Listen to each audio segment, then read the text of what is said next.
this is December the 2nd, Monday 2024, and we are in BBA first semester compulsory English class. And as we do not have electricity today, we are not running class on a smart board, we are using the traditional whiteboard. So we were reading the essay, Computers and the Pursuit of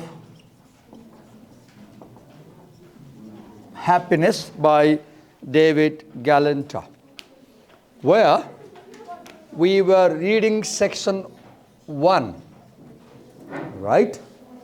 Where someone, or let's say where people argued that we are in information age because of computers. And they gave 3 arguments. One, they said computers can create, store and distribute information. 2, computers can overcome geography. 3, computers can act intelligently in a very smart way. So people argue. Now David Rothenberg picks up these claims and argues that this is not true. His argument is we are not in any new age. Rather, it is the continuity of the old era technology.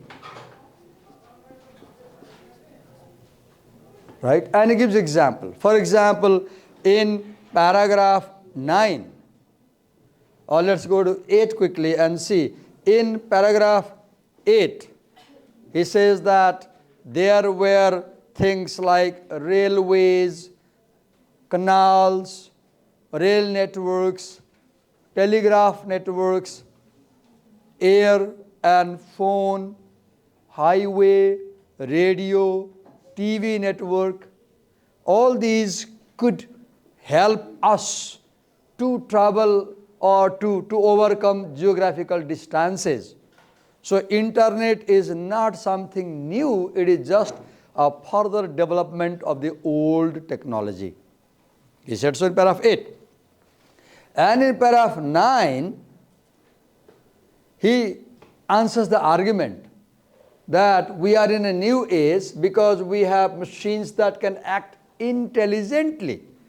He says this is also not true. If internet and AI is so intelligent today, then in the past also we had such things like, for example, we had automatic transmission in cars, for example. We had flying machines, for example. We had electricity, for example. We had radio and television, for example.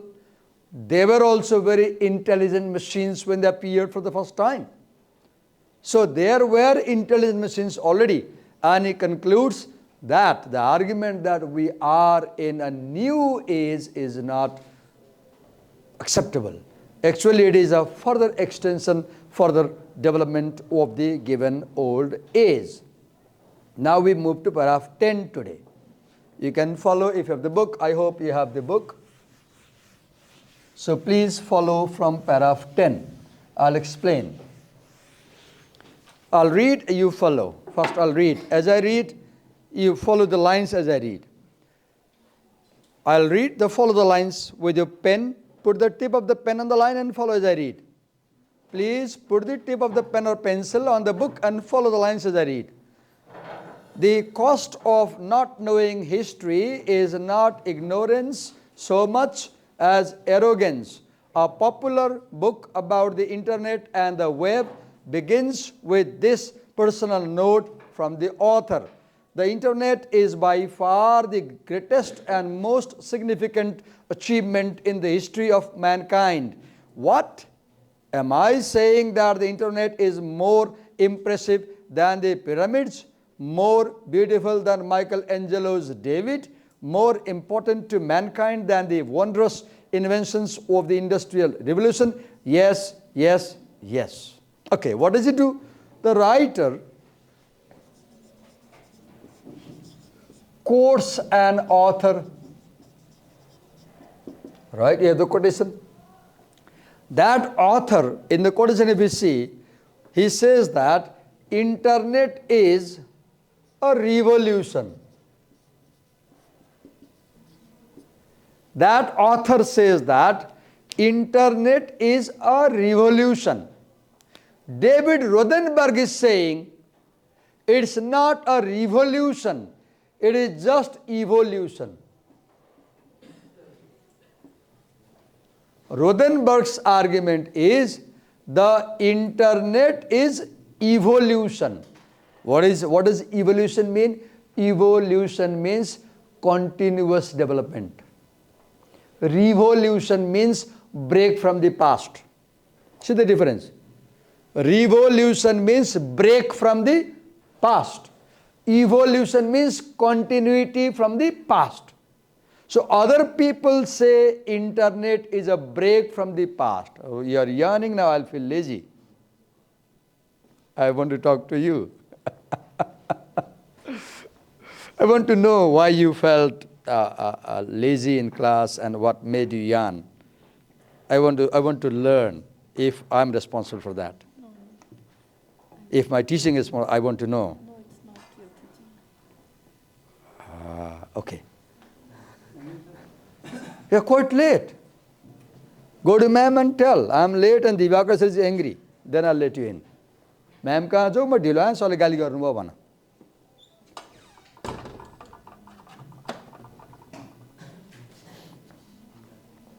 Do the same if I'm late, okay?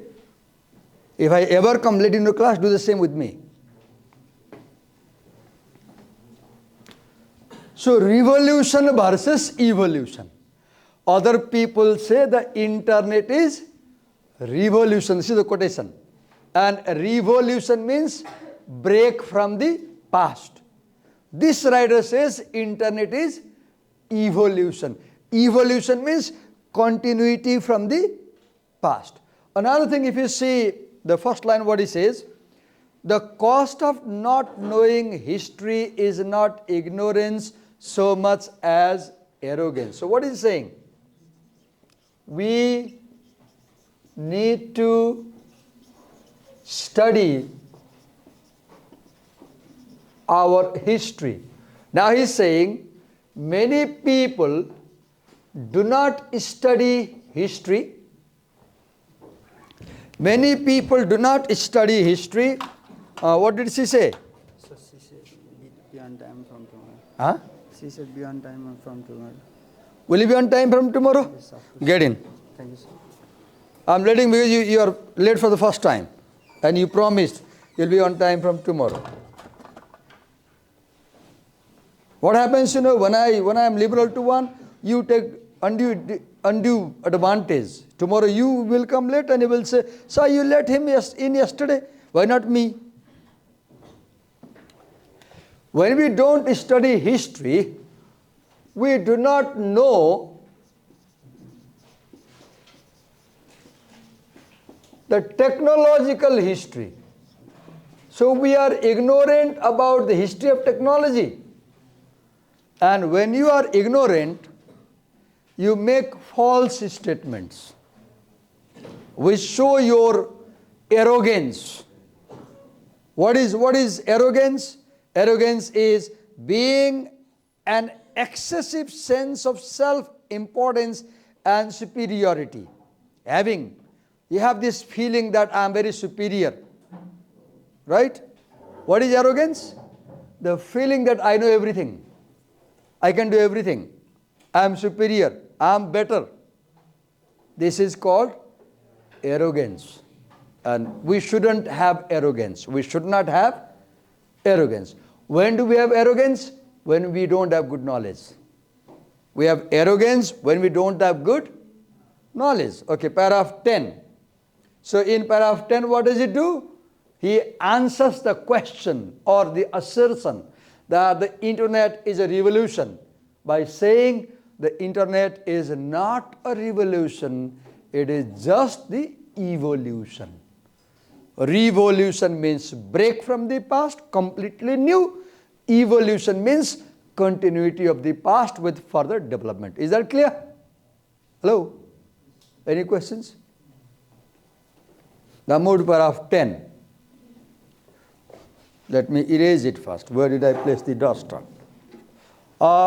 You down there, read paragraph 10 aloud holding the mic. Read paragraph, sorry, not 10. Wait a minute. And the class pay attention to her as she reads. Read paragraph 11 aloud. The sort of statement suggests that the technology are fundamentally unsure. By the way, it is a useful and interesting book, but the author protests too much. It is hard to picture comparable statement greeting the airplanes or the electric power industry's emergency. They were too big statement. They were too big and too obviously important to need this sort of cheerleading. What the author is really announcing is not a new age of information, but a new age of hype. A new age of new ages. Okay. Wish you could read aloud, right? It's all right. So, in paragraph 11, what does it do? See the sentence. That sort of statement. So, this word, this phrase, that sort of statement, it refers back to para 10, right? It refers back to the statement quoted in paragraph 10. Are you getting my point? Such reference creates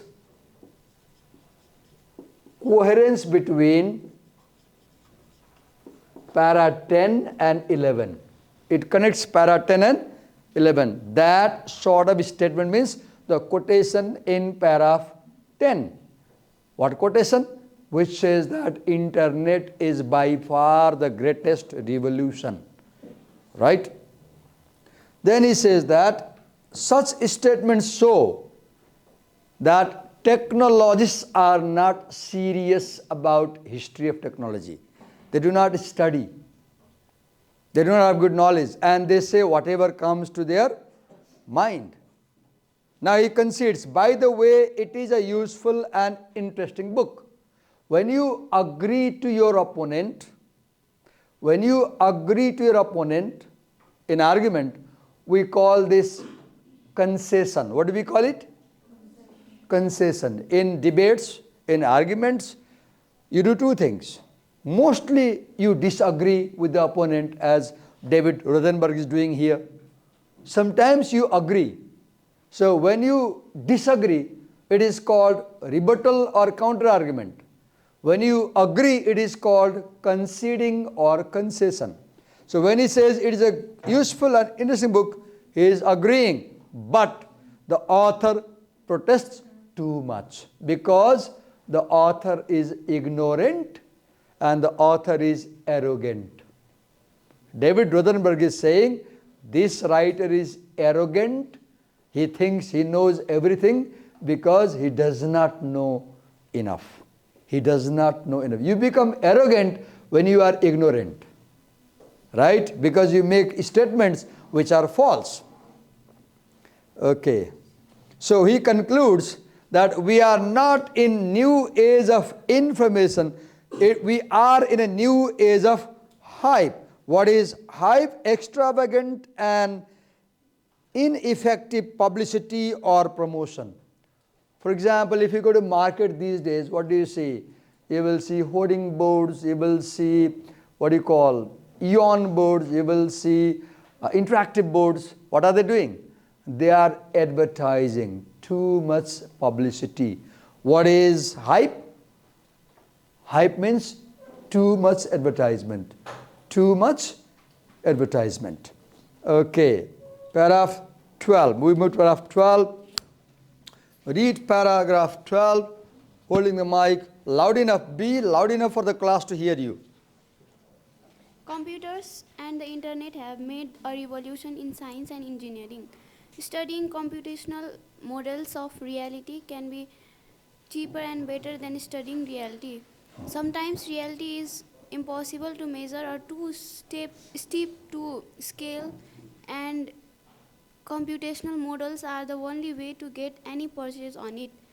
Those are the actual computer revolutions. The others are mostly potential and not real, locked up in awe-inspiring icebergs that just float around, eliciting eliciting admiration and making trouble. The computer revolution is still frozen, latent, waiting to happen. Okay. Now let's talk one thing. He wrote this essay in 1997, right? Almost 27 years before. And what is he doing in this paragraph? He says that, yes, there is computer revolution in the area of science and engineering. Science and engineering. For example, today, why only science and engineering? Also in medical field. If there is operation in the operation theater, today doctors can operate what you call joysticks on the computer, and as they move the joysticks, there's a robotic arm, and the robotic arm can perform operation. Recently, I heard in China, a doctor operated a patient from 200-300 kilometers distance. The patient was in one city, the doctor was in another city, and a robot was used to run the operation, and the doctor from a long distance used joystick to control robotic arms, and the operation was successfully performed. When he wrote this essay, he was not aware about this thing, right, that we have today. So when he says that, in the last line he says, the computer revolution is still frozen, latent, waiting to happen. Don't you think it has already happened? Now remember what Elon Musk is going to do this month. Elon Musk, as I hear, is going to release his Tesla Pi mobile phone. And this is revolutionary unimaginably because it does not need to be plugged in the socket to charge it. It is charged as you carry with you. And second, it needs no Wi-Fi, because Elon Musk has Starlink net system around the world, and when the phone is turned on, it gets connected with the satellite internet service. And it is so cheap, only $300, whereas the iPhone is $1,600. And now we are reading that it is going to bring down the iPhone industry. A big challenge. Isn't it a revolution? Just one example, right? See the electric vehicles today. See this smart board, right? So his argument that the computer revolution is still frozen, I don't agree. It has happened. It has happened. Maybe in future, I'll be wearing a laptop, I don't know. I won't be carrying a laptop, I'll be wearing a laptop. Maybe, or not even a laptop, wearing. Maybe I'll be wearing a glass, and my glasses will have all the laptop inside that. Things are getting tiny and tiny. Do you see? Technology getting smaller and smaller, right? Right now, for example, I went home yesterday. I installed a CCTV camera at my home. Now, from my mobile phone, I'm 300 kilometers away from my parents. Now, on my mobile screen, I can watch live what they are doing. And I can know if my parents are fine. I know who came in the compound at my home in the village on my mobile phone. And I'm so comfortable because am able to take care of my parents without going there, right? If there is an emergency, I can call someone and say, my dad is there, please help him, right? There is notification. When somebody comes in the compound 300 kilometers away, my mobile phone has a notification and I watch, right? Some examples. So the argument that the computer revolution hasn't happened, I don't agree. It has happened in, yes, one thing is true. Mostly this revolution has happened in IT field. You see, IT. It has happened in medical field. It has happened in science and technology. Can you tell any area in your thinking which you think still there is no computer influence in area of life? Can you think of any area of life where you think computer technology hasn't yet brought a revolution? IT, there is a revolution. Medical science, there is a revolution. Science and technology, there is a revolution. Engineering, there is a revolution. Any area, can you think? Think of an area, for example, maybe agriculture, I don't know, agriculture. Even in agriculture, if you see China, how they are using technology, right? See Israel is the most advanced country to use science and technology in agriculture. I was watching Japan, a big factory. A factory, I imagine it will produce technology. And I read it produces lettuce, the vegetable. Big tin set. And what are they doing? They are creating artificial light to cheat plants to think it's day during night. And what is happening? They are putting light in such a way that plants do this, what you call photosynthesis at night. And they grow within 24 hours. Within 24 hours, new crop is ready, new harvest is ready for the market. See, hydroponic, creating vegetables in water. See, they are creating potatoes without soil and water, just by air. So can you imagine? We are growing crops in air. We are growing crops in water. We are growing crops without soil. So technology, so this argument that the revolution hasn't happened, I won't agree. You take your point, okay. Now we'll read paragraph 13. Read this paragraph loud so that everybody in the class can hear you. Hold the mic close to your mouth and read aloud. Then we'll talk about it. Paragraph 13. Read aloud. Loudly, read it. As for the information as it must have begun at least 100 years ago, if it exists at all, are we better informed than we used to be? I doubt it. Is anyone prepared to assert that the US electorate is better informed today than it was at the time of, say, the 1960 presidential election? That our fifth graders are better informed about reading, writing, history, or arithmetic? That our fifth grade teachers are better informed? Recently, my fifth grade son learned from his English teacher that incredible and incredulous are synonyms. That's the information is for you. Okay. So do you see what is it doing in this paragraph? See, as we read, we not only understand the literal meaning, we also understand the implied meaning. Look,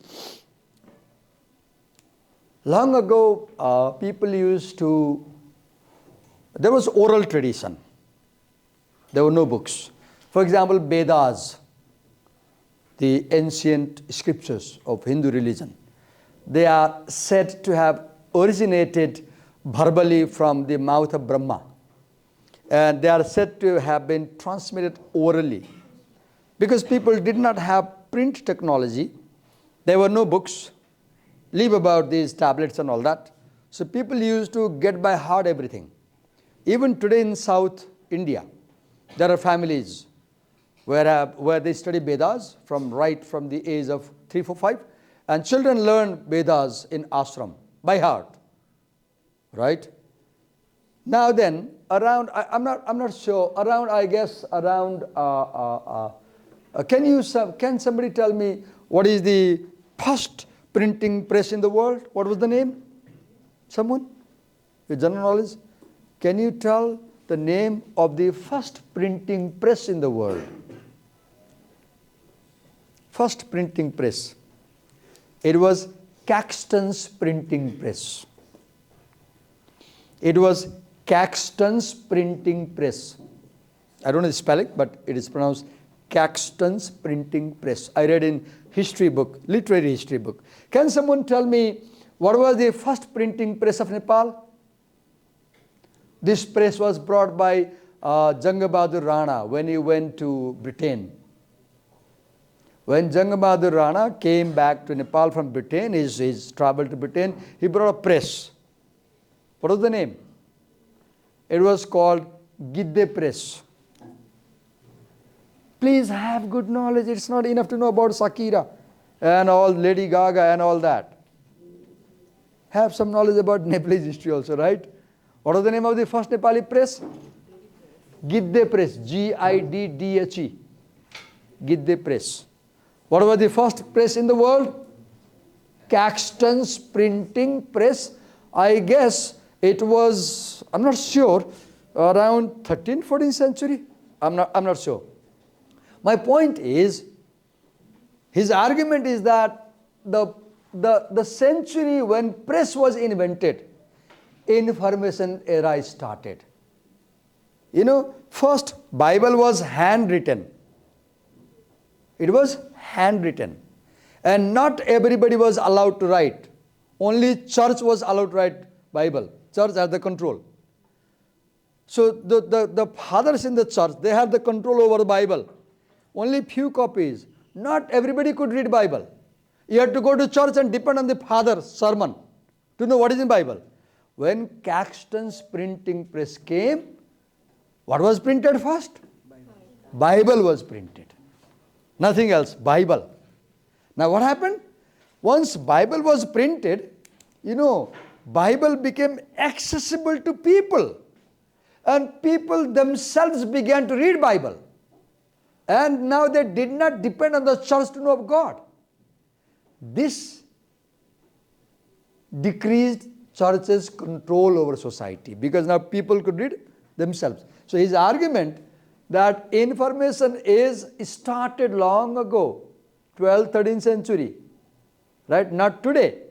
Second argument, if you see, second argument, are we better informed than we used to be? This is a rhetorical question. This is called, what do we call it? Rhetorical question. What is a rhetorical question? A question that looks like a question grammatically, but actually, semantically, it is not a question, it is an assertion. When he says, are we better informed than we used to be? He means we are not better informed today. Why? The mobile phone that you carry, that I carry, the technology, smart board, laptop, there is so much pouring of information, there is little thinking. The problem internet is doing is, internet is not letting you think. Why? Because there is so much pouring down of information page by page. Only yesterday I was traveling in the microbus and by my side there was a young boy aged 20. What was he doing? He used the data and I was watching very carefully. And he took the mobile phone and I found he produces TikTok, a lot of TikTok, his own TikTok. And he was watching his own TikToks and I was watching. In 1 minute he would flip 100 screens. He would not stop even half second in one screen. Then I asked at one point, I said, Babu, तपाईं यो औँला चलाइ हुनुहुन्छ तपाईले 1 मिनेटमा चाहिँ 100 वटा चित्र हेर्नुभयो यसले के हुन्छ? He didn't answer me. What I'm showing you, when you flip 100 images in 1 minute, what is happening? You are not thinking about any picture. You are simply passing images and your mind is working so fast to grasp this information. What is necessary? Concentration is necessary. What is concentration? Concentration is stop moving ahead and think deeply about one topic. Ponder about something. Your generation, the Gen Z, the problem is you are not thinking deeply about issues. You are grabbed by images. You consume images. You consume images. That guy was using techno trance music in his TikTok videos I saw. And the music was so fast, oh God, not only images. The visual is so fast, the verbal is also very fast. So have you seen fast food, fast Wi-Fi, and fast growth? Go to primary section. Class 3 child looks like class 7 child physically today. Class 5 girl looks like class 10 girl today physically. And then fast diseases, then fast death. This fast information is. What is this fast? Now the question is, yes, we may have information. The question is, are we intelligent? And his argument is, we are not intelligent. His argument is, knowing a lot of things doesn't make you intelligent. Now ask a question, what makes you intelligent? Thinking about those things. What makes you intelligent? Thinking. The crucial word today for everyone is, let me write here, thinking. What is thinking? Thinking is when you think, you judge, you interpret, you critique, you calculate, you compare, you contrast, you conclude, you infer, you observe, you draw conclusions, you see options, you see their value, you are able to discriminate what is husk and what is the rice seed. You separate more valuable things from less valuable things. This is what thinking means. And his argument is, we are consuming so much information, we are not thinking at all. And information doesn't make us intelligent. What makes us intelligent is thinking. Look here, what he says. Look, Donald Trump won the election, right? Nobody thought he would win the election. I'm sorry to speak about America in my class. I'm on the record. But many people argued that Donald Trump is not a suitable candidate for presidency in America. But he won. And when he won, people are dumb. Oh God, sir, shocked. Now the question comes, many people think, America, America, America. Look, American voters are so foolish, they can vote for even a person like Trump, who people say cannot lead America successfully. So his argument, today in 2024, if information made Americans intelligent, why would they vote for Donald Trump? A candidate like him, right? Nobody voted Kamala Harris. She was a female character. And see, around the world, every country that is led by a female is better than countries led by male. See, study history. Angela Merkel led Germany, a female. It was wonderful in her time. You see the history, world history, political history. All the countries which had women leaders rarely went in war. Why rarely? Never. Countries led by women never went in war, rarely had conflict. They were well managed. Countries led by males, men, they always go to war. Sir Winston Churchill, British Prime Minister, he led Britain to Second World War. Eisenhower, American President, he developed atom bomb. See around the world. Japan was led by king, I forgot the name. It got into war. Have you seen? All the countries led by men. But I was shocked when Kamala Harris could not win American election. If she won, she would be the first female president of the most powerful country in the world. But why Kamala could not win? I came to learn that the black voters in America, they didn't vote Kamala. Though they liked Democratic Party. Why did they vote? The black males say, how can you imagine a woman as president? Because in their home, they always dominate their wives. They dominate their wives. Black husbands, they dominate their wives. So they asked, oh, my wife, like a lady like my wife, how can she be president?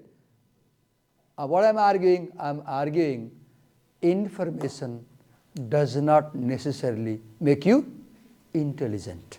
And I'm bringing you examples from recent American politics. That's the argument he's making. Move ahead and look what he says. Another example he gives. He says that, do you think students are intelligent today? And he brings example that his 5th grade son one day came home and said that, what are the two words? Incredible and incredulous, they mean same thing. Whereas, what does incredible mean?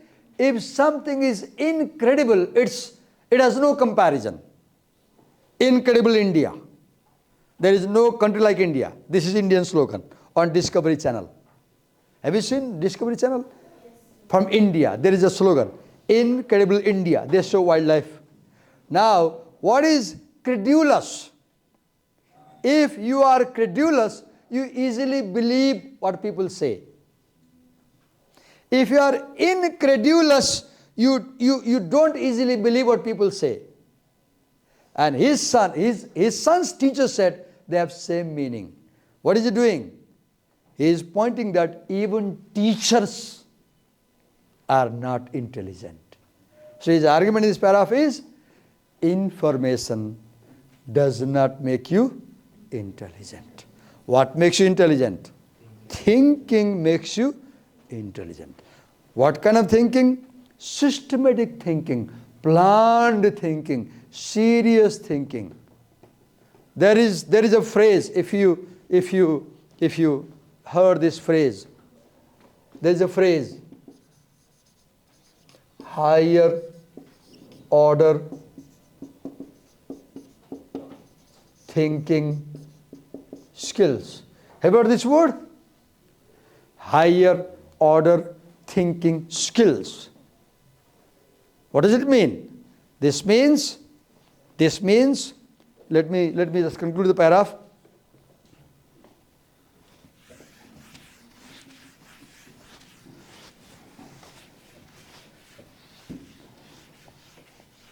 I was watching one clip in which one Russian mafia kind of thing speaking, and he says that if you want to become rich in life, stop consuming, start producing. When you watch TikTok, what are you doing? You are consuming. What are you consuming? Data. You are consuming data. And do you know Nepal pays billions of rupees to international companies for internet? And who is earning the money? The Chinese owner of TikTok. He is being rich and you are being poor because you're losing your money. Right? So, higher order thinking skill means ability to observe. Second, identify, infer, analyze, synthesize, conclude, and many more. This afternoon, on the internet, just type, Google, what are the higher order thinking skills? Make a list and then decide to develop those skills in you. They will develop you, okay.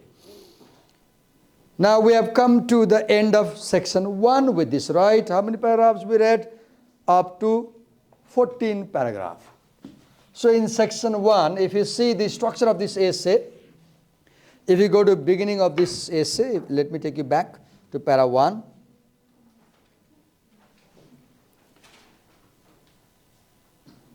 So what was the first question? There were 3 questions. What was the first question?